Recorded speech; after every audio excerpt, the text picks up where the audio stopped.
샬롬. 우리 친구들 방학한 친구들 방학 잘 보내고 있죠? 네. 현장에서 감사합니다. 윤혜가 방학 잘 보내 있다고 알려주네요. 이번 주 날씨가 진짜 더웠던 것 같아요. 전사님은 여러분들 봐서 알겠지만 땀이 사실 엄청 많거든요. 그래서 이 더위만 왔다 하면은 정신을 못 차리고 헥헥거리는데 이번 주가 정말 전사님이 너무 힘든 한 주였던 것 같은데 우리 친구들 이렇게 화면으로 또 현장에서 얼굴을 볼 수 있어서 그 힘든 것들이 싹 잊혀지는 것 같습니다. 코로나 때문에 우리 친구들이 다 같이 한 자리에서 예배드리지 못하는 것이 많이 아쉽지만요. 이렇게 아니 잠깐 한 명이 사라졌네. 오민아 어디 갔어? 오민아 얼굴 내놔. 윤호야 너도 눈썹만 보여주지 말고 눈 좀 보여줘. 최소한 눈까지는 보여줘야 되지 않겠니? 오케이 땡큐. 미나야 어디 갔니? 이렇게 아무튼 영상에 있는 친구들 또 이렇게 볼 수 있어서 너무나도 좋습니다. 우리가요 한 2달 정도의 시간을 통해서 이 아브라함, 바울, 예수님처럼요 성경에 나오는 인물들을 좀 우리가 살펴봤습니다. 그리고 이 각 사람에게 우리가 어떤 별명을 붙여서 살펴봤었는데요. 여러분 아브라함이 어떤 사람이었는지 기억하나요? 아브라함 뭐의 조상? 믿음의 조상 아브라함. 자 바울은 우리가 어떤 별명을 붙였었죠? 어떤 사람? 소망의 사람 바울, 소망의 사람 바울에 대해서 살펴봤고, 자 예수님은 혹시 기억하나요? 어제 지난주까지만 해도 예수님이었는데 우리 사랑의 완성 예수 그리스도. 그래서 오늘 우리가 맙소사가 아니라요 믿소사를 좀 살펴볼 거예요. 믿음, 소망, 사랑. 우리가 한 2달간 성경 인물 등을 통해 살펴봤던 이 내용들을요 우리가 다시 한번 쫙 요약해서 한 주간 정리하는 시간을 가져보도록 하겠습니다. 믿음, 소망, 사랑 하면 여러분 머릿속에 벌써 떠오르는 성경 구절이 하나 있을 거예요. 그죠? 고린도전서 13장 13절 오늘 말씀 함께 읽도록 하겠습니다. 함께 읽겠습니다. 그러므로 믿음, 소망, 사랑 이 세 가지는 항상 있을 것인데 그 가운데서 으뜸은 사랑입니다. 아멘. 믿음, 소망, 사랑, 및, 소, 사 이것이요 항상 있을 것이라고 얘기합니다. 믿음과 소망과 사랑은요 우리 그리스도인에게 있어서요 가장 기초적인 거라고 할 수 있어요. 그러니까 믿음, 소망, 사랑은 그리스도인으로서 엄청나게 성장한 사람, 저 사람은 정말 누가 봐도 그리스도인이 완성된 사람이야 라고 말하는 사람에게서 나타나는 것이 아니고요, 내가 그리스도인으로 시작했다라고 한다면 누구에게나 믿음, 소망, 사랑이 나타나야 된다는 것이죠. 믿음 없이는 그리스도인이 될 수 없고요, 소망 없는 그리스도인은 상상할 수도 없어요. 사랑하지 않는 그리스도인, 과연 누가 그를 그리스도인이라고 부를까요? 믿음과 소망, 사랑은요 우리 모두에게, 예수님을 믿는 우리 모두에게 반드시 나타나야 하는 아주 필수적이고 기초적인 것이에요. 그래서 오늘 우리가 이것을 다시 한번 점검해 보도록 하겠습니다. 자, 먼저 믿음에 대해서 우리가 생각해 볼게요. 믿음. 전도사님이 우리 친구들에게 믿음에 대해서 이야기할 때는요, 믿음과 이해를 헷갈리지 않아야 한다고 얘기했어요. 흔히 사람들은요, 내가 이해되면 믿을 거야. 내가 이해되면 믿을 거야. 이렇게 이야기하지만요, 이건 조금 잘못된 말이라고 했죠. 왜냐하면 이해하는 것보다 믿는 것이 더 큰 것이기 때문이에요. 여러분, 하나님은 우리보다 훨씬 크신 분이세요. 우리보다 훨씬 크신 그분을 우리가 다 이해한다는 것은요 사실 말이 되지 않아요. 여러분 한번 생각해 보세요. 하나님이 내가 이해할 수 있는 수준이다. 여러분 친구 중에 있겠죠? 쟤는 내 수준밖에 안 되는 것 같아. 그 친구를 여러분이 하나님으로 믿을 수 있겠어요? 내 수준밖에 안 되는 하나님을 여러분이 믿을 수 있을까요? 아니요, 그럴 수 없어요. 나를 돌아봐도, 나 자신만 돌아봐도 내가 얼마나 부족한지 알잖아요. 그런데 내가 이해해야지만 믿겠다? 아니요, 우리가 계속해서 얘기하지만 믿음은 우리의 이해보다 훨씬 큰 것이에요. 그래서 아브라함은 75세의 나이가 될 동안 자기에게 자식이 없는 상황이었어요. 나에게 정말 아들이 생길 수 있을까? 난 정말 기대할 수 없어. 이런 상황에서 하나님께서 그에게 아들을 약속하셨을 때 내 상황, 내 경험으로는 그것이 이루어질 것 같지 않지만, 내 이해로는 그게 될 것 같지 않지만 하나님의 말씀을 그대로 인정하고 받아들임으로써 하나님의 말씀에 순종하고 따라 나가면서 그가 믿음의 조상의 출발점을 걸어 나가게 되었다는 것이죠. 네, 믿는다는 것은요 바로요 이렇게 이해하는 것, 그 이상으로 내가 그분을 인정하고 받아들이는 것을 이야기해요. 특히 우리에게 꼭 필요한 믿음, 바로 구원을 얻기 위한 믿음은요, 하나님께서 우리를 사랑하셔서 예수님을 통해 우리를 구원하시기로 작정하셨다, 이 사실을 인정하고 받아들이는 것이에요. 우리가 자주 살펴봤던 성경 세 구절을 전도사님이 빠르게 쭉 읽어주겠습니다. 밑줄을 쳐놨으니까, 빨간색으로 해놨으니까요, 우리가 한번 이 부분에 좀 집중해서 생각해 볼게요. 요한복음 3장 16절입니다. 하나님께서 세상을 이처럼 사랑하사 외아들을 주셨으니 이는 그를 믿는 사람마다 멸망하지 않고 영생을 얻게 하려는 것이다. 요한복음 1장 12절입니다. 그를 맞아들인 사람들, 곧 그 이름을 믿는 사람들에게는 하나님의 자녀가 되는 특권을 주셨다. 로마서 10장 17절입니다. 그러므로 믿음은 들음에서 생기고 들음은 그리스도를 전하는 말씀에서 비롯됩니다. 영원한 형벌을 받아야 마땅한 우리가 구원을 받게 되는 비밀은요, 하나님께서 우리를 사랑하신 것에 있었어요. 그래서 그분이 우리를 위해 예수 그리스도를 이 땅에 보내주셨죠.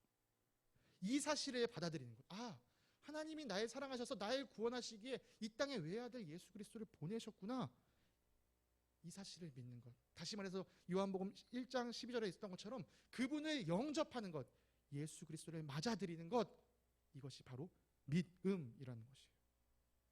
이 예수님을 믿는 믿음은요, 예수님을 전하는 말씀을 들을 때에만 생길 수 있습니다.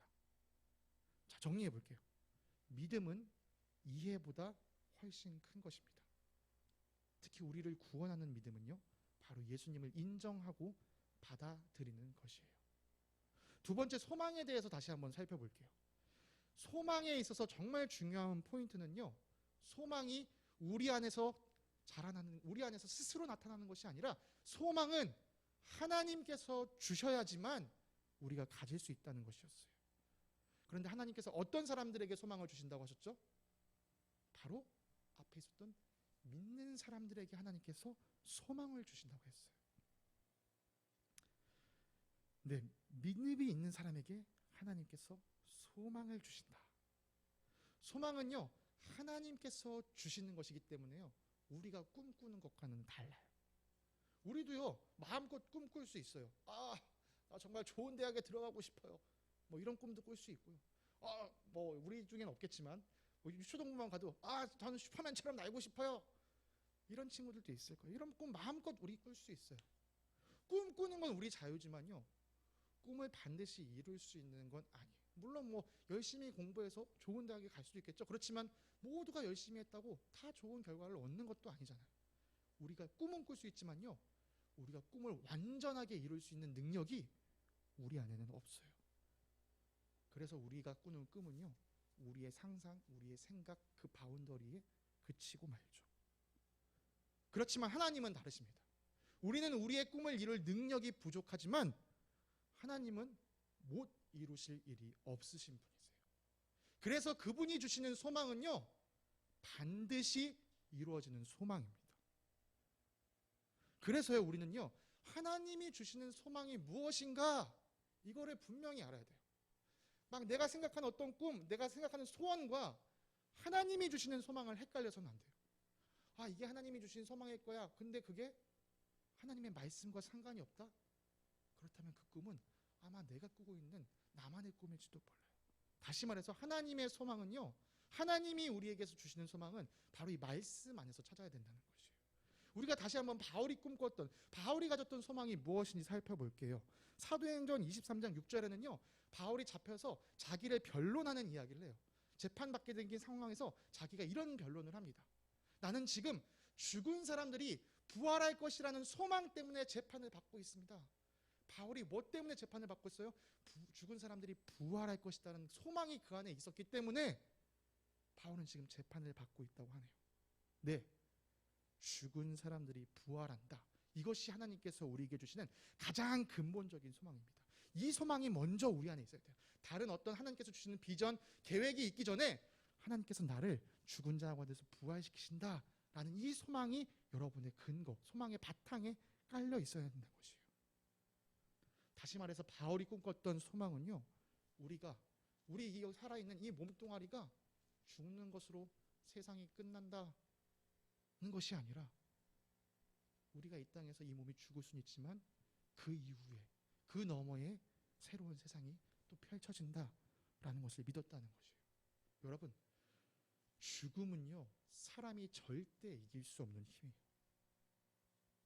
생각해 보세요. 여러분, 아무리 여러분이 좋은 대학을 가고 아무리 좋은 직장을 갖고 아무리 돈을 많이 벌고 아무리 인기가 많아지고 아무리 명성이 높아져도 우리 중에 죽음을 피할 수 있는 사람은 아무도 없어요.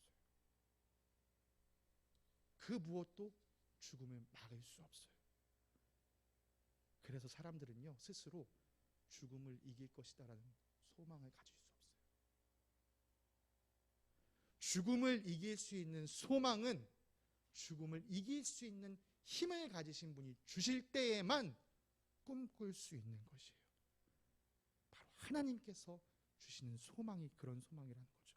그렇다면 하나님께서 죽음을 이기시는 분이라는 그 증거가 어디 있습니까? 바로 예수 그리스도에게 있어요. 예수 그리스도께서 십자가에서 완전히 죽으셨지만 3일 만에 예수 그리스도께서 부활하심으로 하나님께서 생명의 주관자가 되신다라는 사실을 우리에게 보여주셨죠. 우리에게 이것보다 더 큰 소망은 없습니다. 죽음을 이길 수 있는 힘, 그 힘이 예수 그리스도를 믿는 자들에게 주어진다. 우리의 삶이 죽음으로 허무하게 끝나는 것이 아니라 우리의 지어진 목적대로 하나님과 영원한 삶을 누리게 된다.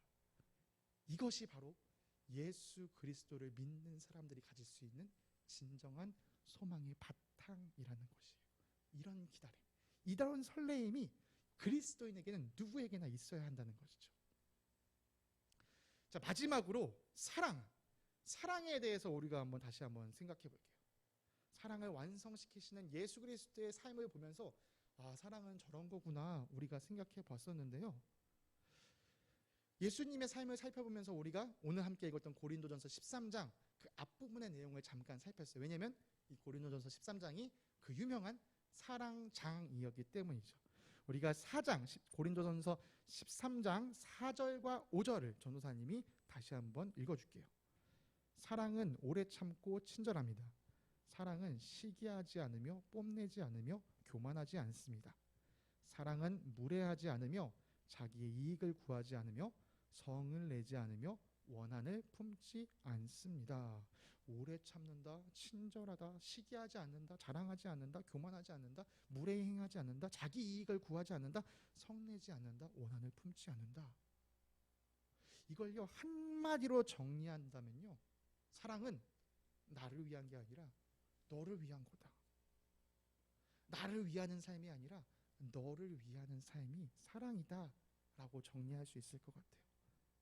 예수님께서 베드로, 자기를 3번이나 부인했던 그 베드로를 오래 참아주심으로, 베드로뿐만이 아니라 예수님을 잘 믿지 못했던 그 제자들을 오래 참아주셨기 때문에 그 제자들이 나중에 초대교회에 엄청난 거장으로, 엄청난 거인으로 성장할 수 있었어요. 예수님께서 자기의 이익을 구하지 않으셨기 때문에 우리를 위해 목숨을 내어주실 수 있으셨던 것이죠. 여러분, 여러분 사랑받는다는 느낌은요 정말 좋은 느낌이에요. 그런데요, 사랑은 받기만 해서는 완성할 수 없어요. 사랑은 받고 나도 사랑해야 사랑이 이루어지는 것이죠.